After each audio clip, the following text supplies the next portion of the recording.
for listening to the Drinks.com podcast, the business of online alcohol. I'm your host, Brandon Amoroso, and today I'm joined by Jota Tanaka. And I'm really excited to have on the show today who is from Fuji Whisky. Thank you for coming on the show today.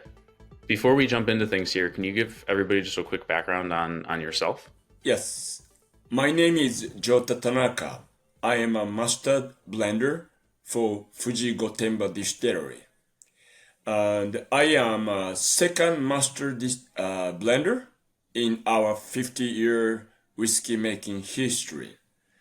That's very simple, but that's who I am. But later on, probably I will touch on my experience. But I studied in the brewing business first, then I worked in Napa Valley, California.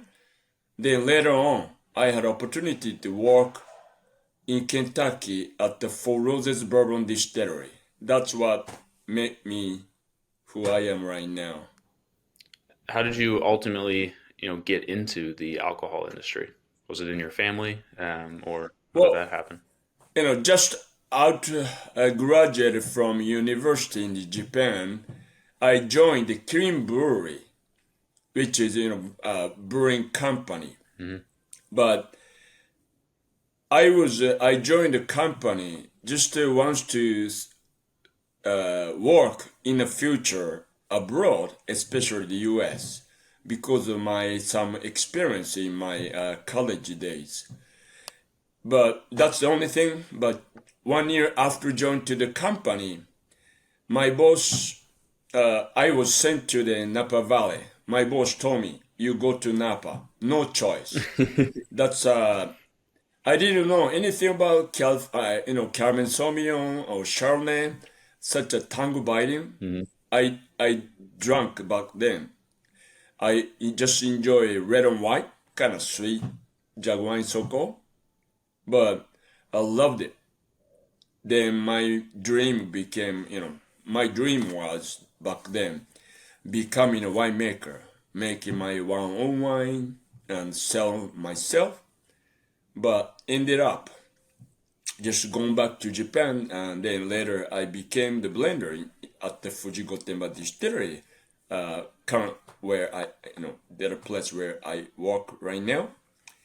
But then I worked in several divisions, marketing department of wine division.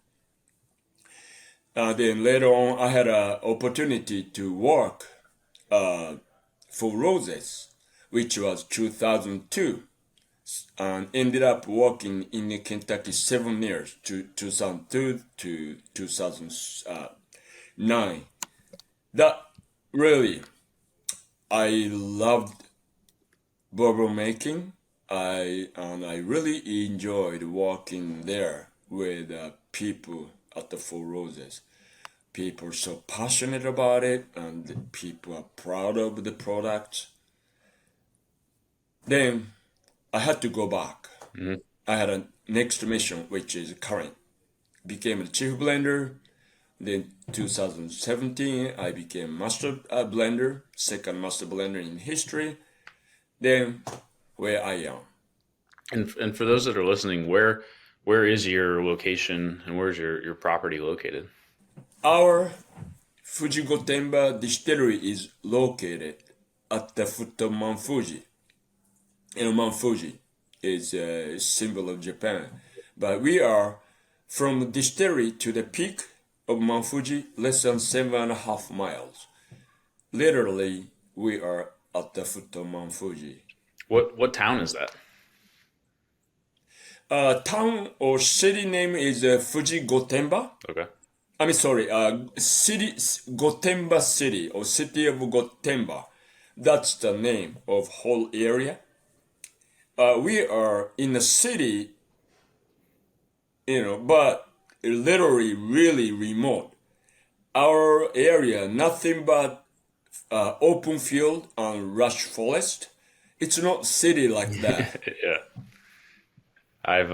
I've seen Mount Fuji from the train when going from Kyoto to Tokyo, or Osaka to Tokyo, but that's the closest Bullet I've train gotten. there.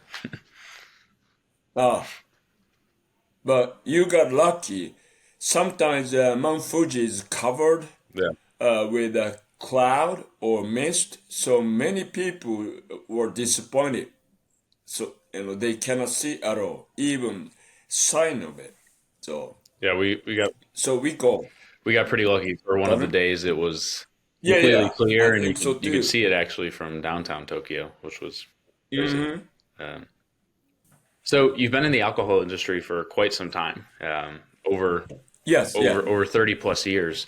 So what is yeah. You know that my age, almost 36 years. yeah. Yes. Um, what are some of the like biggest differences from when you entered the alcohol industry to today in 2024? Uh, Speaking of spirits industry where I'm working in, that's totally different. For example, speaking of Japanese in Japan, middle 1980 was the peak of consumption of whiskey. So last up until like almost 20 years ago or even 15 years ago, up until 2010, market was shrinking, consumption shrinking. That's same as the other country too. Bourbon industry. When I was in the Kentucky, volume wise, going down, keep going down. But like around 2010 or so, globally, U.S. bourbon market or Japanese whiskey market, 2010 around those area, last like 10, 15 years start to come up. So landscape or market condition was totally different right now. That's what I hope I answer your question or Yeah, it seems like at least I'm not super familiar with Japanese whiskey, more on the wine side of things in the United States, but um, the price of Japanese whiskey and also the popularity of it has seemed to increase very significantly over the past 3 to 5 years. Um, that is very unfortunate. And also maybe later on I'll touch on that. But now the price of Japanese whiskey is too. In my opinion, it's too high. mhm. But that is the reason is as of course supply and demand, but also some wrongdoer or or fake whiskey. Some company try to take advantage of being considered Japanese whiskey, so they put in the high mark pricing. Mhm. So that's the people, the image. Of course, some authentic famous whiskey is really high, but that's the the value they establish. There's nothing wrong. Yeah, But some ambiguous or fake Japanese looking product, that's it. I think people don't know about it, but that gives to the wrong image to the people.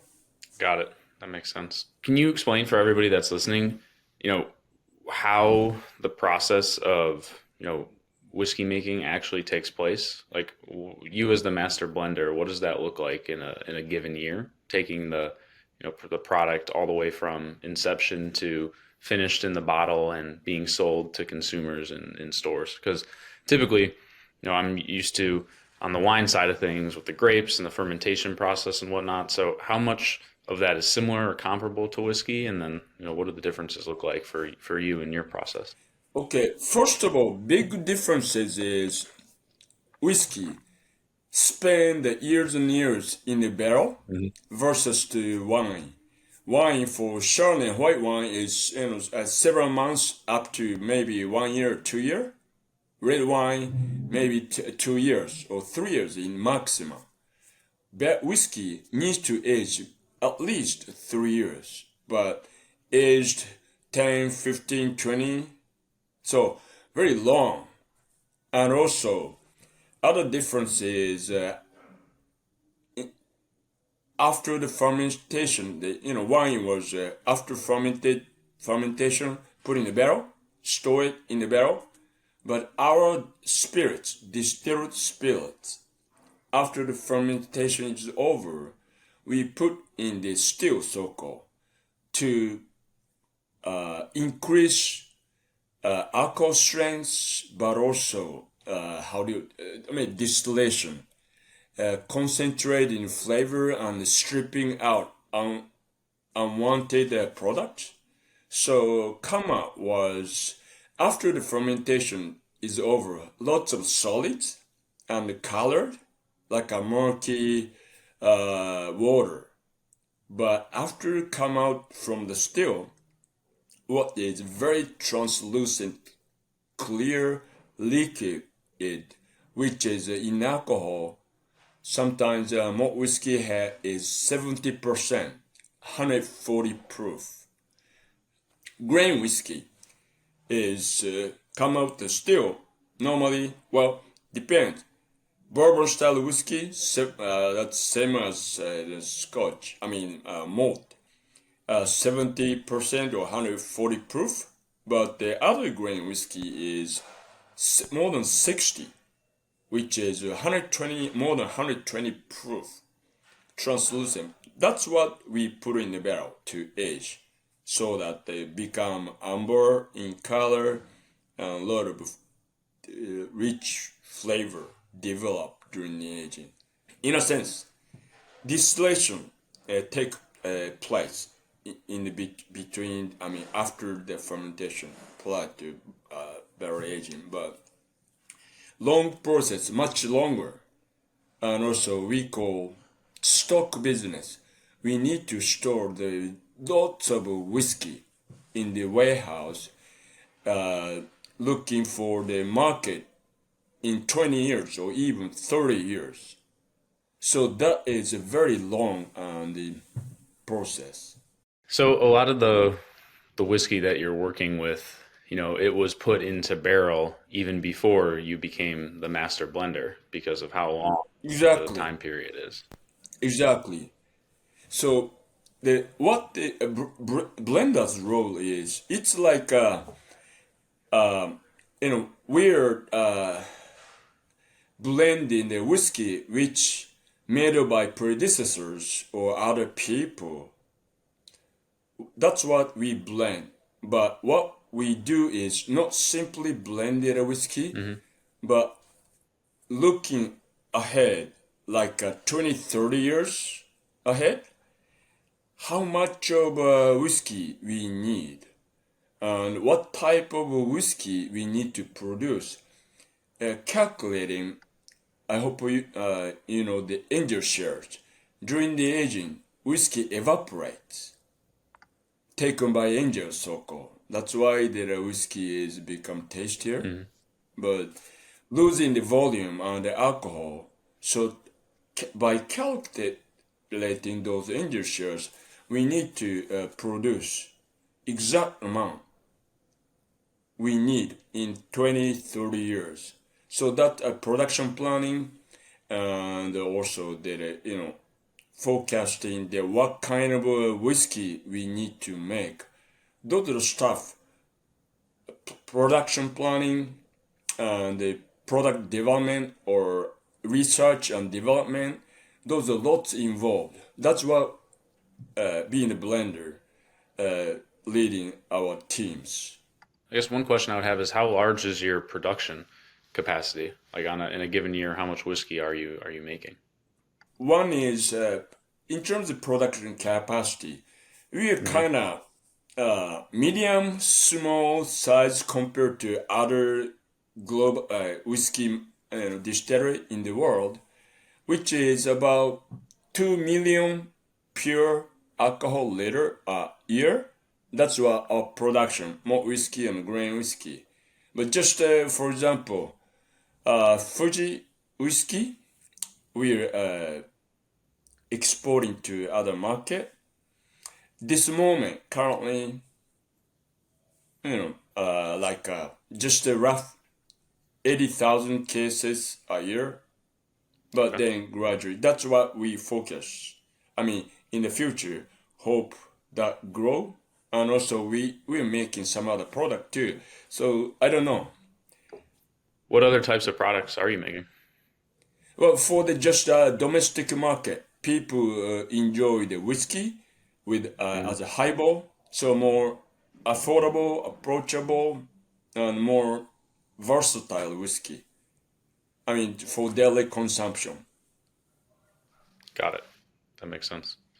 Are there particular markets that are larger for you than others, aside from like domestic in Japan?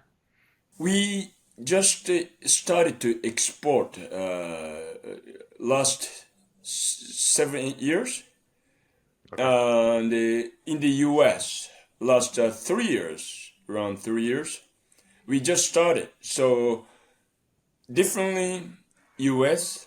is one of the key market, but this moment uh, gradually first went to we exported to France first, then UK and US, then Australia and some Singapore, and now just this trip I was in Eastern Europe. So those are the countries like kind of Balkans. Those Okay. area we gradually started open market. Got it. It's definitely expanding a bit. Um, to go back to your comment about how long the aging process takes place for, where are you getting your barrels from? Because I know with wine, it's typically like American or French oak. Um, what type of wood Yes. and are you using for Uh, your process? Majority of barrel we use are American white oak. Okay. Uh, it's like a Scotch too.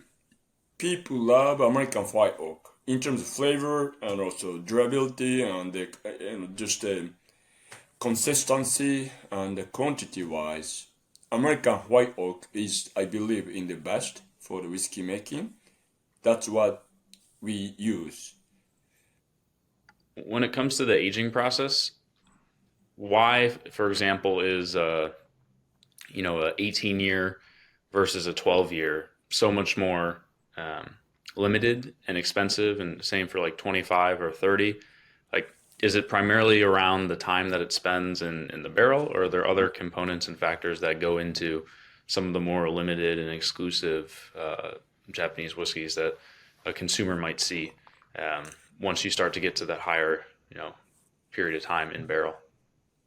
Unlike people need to understand that when it comes to vintage and wine, people call vintage. That was the grape. The vintage was the year the grape was harvested. Yep.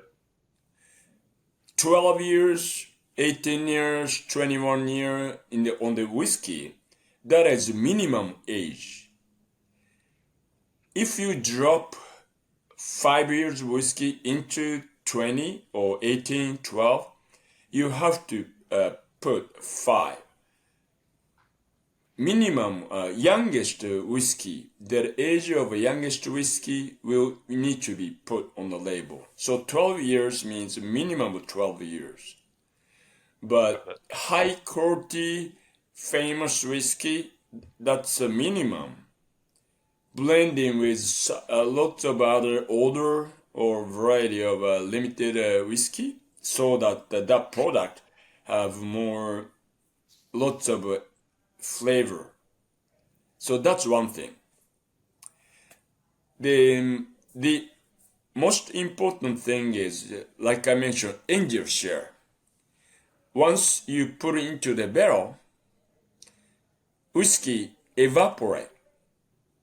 So losing, sometimes depend upon condition, 2 to 5% a year lose. Think about five, and also we call soakage barrel. consume, the taken liquid. Mhm. Once you put in the first time, that's they say 5%, including those. If you age, say, 20 years in a barrel, after the 20 years of age, whiskey left was, I would say, like 65% from the original, or 70%. That depends upon the condition, but Mhm. that's the whiskey.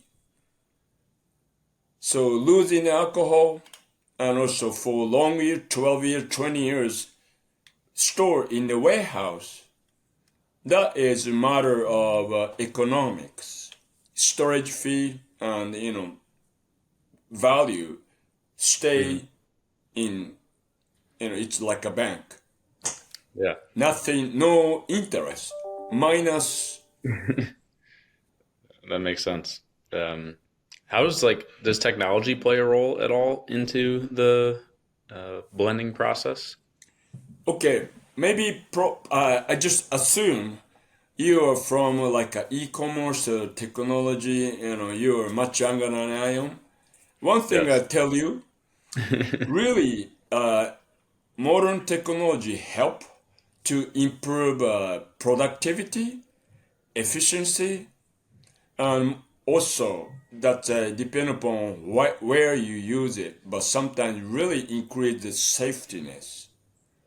Okay. Whiskey production is very dangerous. Rolling a big barrel or the lot of heat.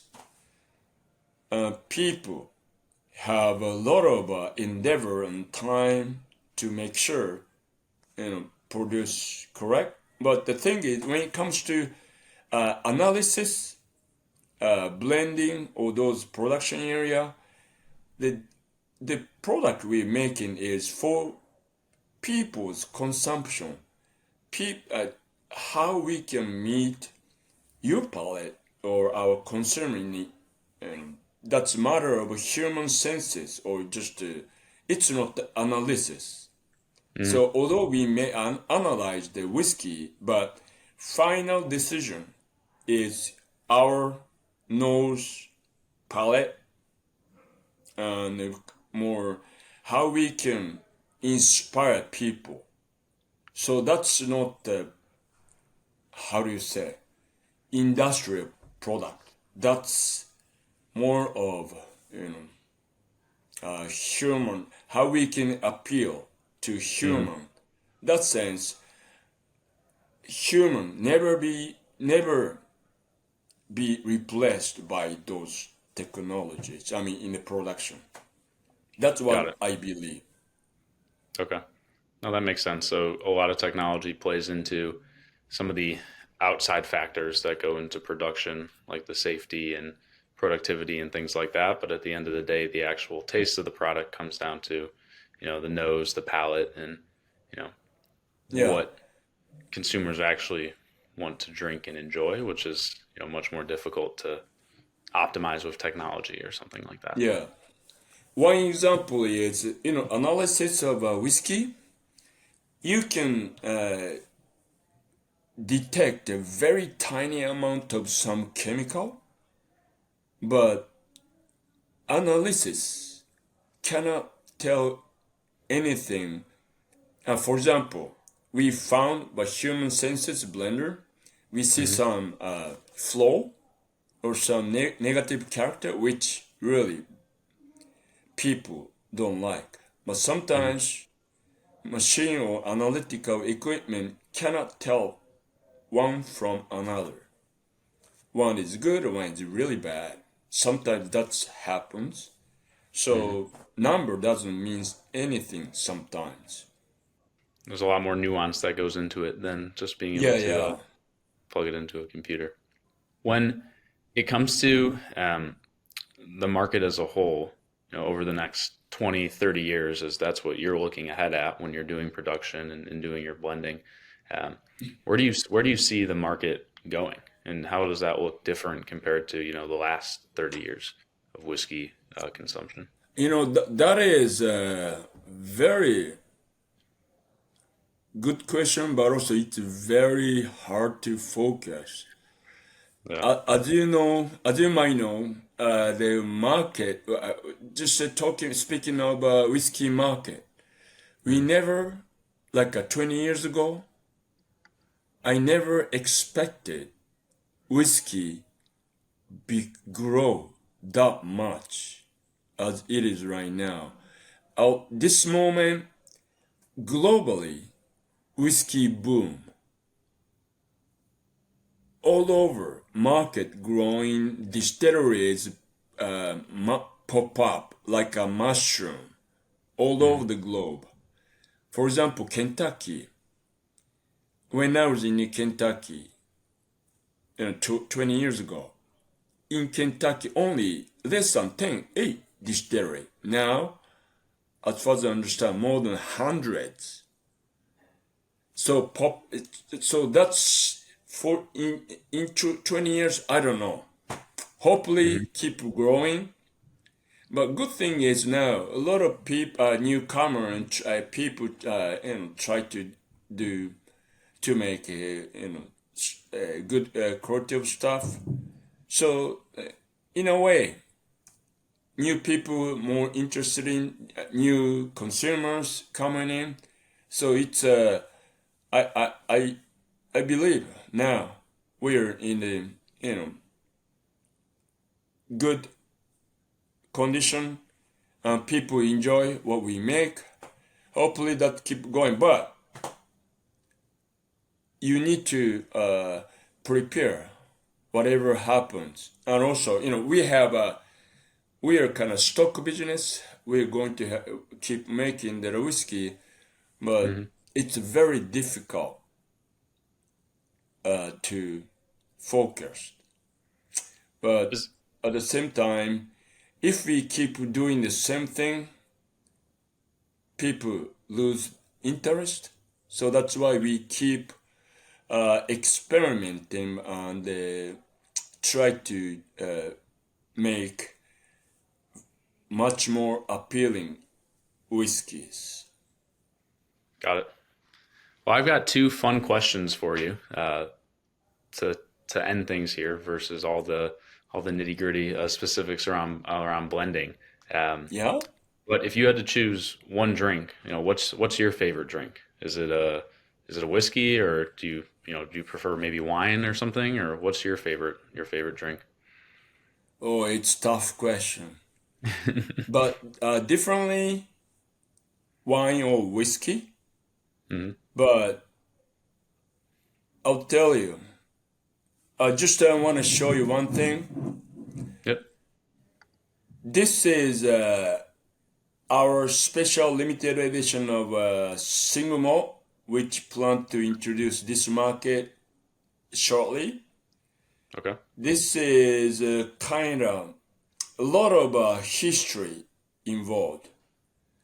This is a blend of inaugural, which we started operation 1973.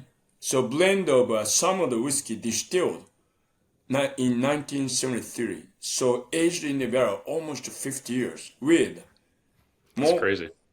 from every decade, from 1970s, 80s, Hmm. 1990s, 2000, 2010s. From each lot whiskey, we meticulously select, made this happen. Limited edition. Look, this is a kind of lot of stuff involved. So I would say this moment I'm really proud of this product, and this is a kind of we call the concept of this is with every sip of this whiskey experiencing history and evolution of Fuji Gotemba Distillery. That is, other products cannot make that history. I mean, to celebrate 50-year anniversary, we launched this as a limited edition, but inside the liquid, some of the almost 50 years, 40 years, 30 years, 20 years, a lot of liquid involved. Not simply blending those, but we meticulously select. A lot of people involved, predecessor, current workers, me and the other fellow blenders, distillers. This is full of or concentration of people's spirits and hope, and I don't know how to say it. So this is, I would say, if I will choose the last whiskey sip before I die, those are the This one? stuff. Well, that's very unique. That's really cool that and also you have the ability to do that versus, some of the maybe new whiskey distillers who don't have that history and longevity in business. And then last question, if you had to choose one person in the world to share a drink of that with, who would it be? Yeah, that's and a good question. I can tell. First master blender of Fuji Gotemba, which is who is Mr. Ichiro Ogino. He passed away about 30 years ago or 25 years ago. Mm. But I wish I could have drank with him to talk about what we've been doing, and I want that person. I want to hear what he thinks. Am I doing good, wrong, or but hopefully he really appreciate. But also, what I want to talk with him is the future. When we blend, this is without Mr. Ogino's endeavors and passion, but also other predecessors work. We cannot make this happen. But what we thinking about is next 50 years. Yeah. What we need to do for next generation or next master blender or next. So Because that's you're also setting the stage for, the next 50 years to come. And there will be somebody else 50 years from now who's working with, the product that you were working with right now. exactly. So that's what I need. I want to discuss with Mr. Ogino. Hmm. What do you think about? But that cannot happen. But that's the person anyway. I wanted to talk and share and enjoy the whiskey. I think that's one of the things that makes whiskey and wine in particular, um, especially compared to beer, a little bit more sort of nuanced or romanticized is the fact that you have this very long history. Um, you know, whether it's wine with some vintages are decades old, or whiskey with 25, 30 plus years of age, and the bottle you were just showing. There's so much history that went into it. Probably hundreds, if not thousands, of people who had some sort of impact in what ended up going into that bottle. And I think that Hmm. is something that's very unique that most products don't have. Um, is one of the things that's really awesome about just the alcohol industry as a whole is that history and story. Yeah, that's what kept me interested in. I really enjoy what I do. I'm happy to be the blender, and I happy to be in the position where looking forward at the same time looking back history background what we need to do. So one thing I just should have mentioned earlier, in a blender, it's not simply blending the whiskey. People think blending is simple, just mixing the whiskey, Yeah. tasting whiskey every day, just blend it. But not like that. We are like a conductor of the orchestra. Hmm. Bits and pieces, communicate. A bunch of people they get together, looking for the certain direction. Let's go. Create music or create value or something appeal to the audience or consumers. So that's what we do. That's what make me really happy doing. Well, that's awesome. Thank you so much for joining me. Thank you so much for sharing your story. I'll have to Well, look out. I'll have to look out for a bottle of that in the U.S. market and see if we can find yeah. it. But again, thank you so much for coming on. Thank you, Brandon. For everybody that's listening, again, this was Jota Tanaka of Fuji Whisky, and I am Brandon Amoroso. You can find us at drinks.com, and we will see you next time. Thanks for listening.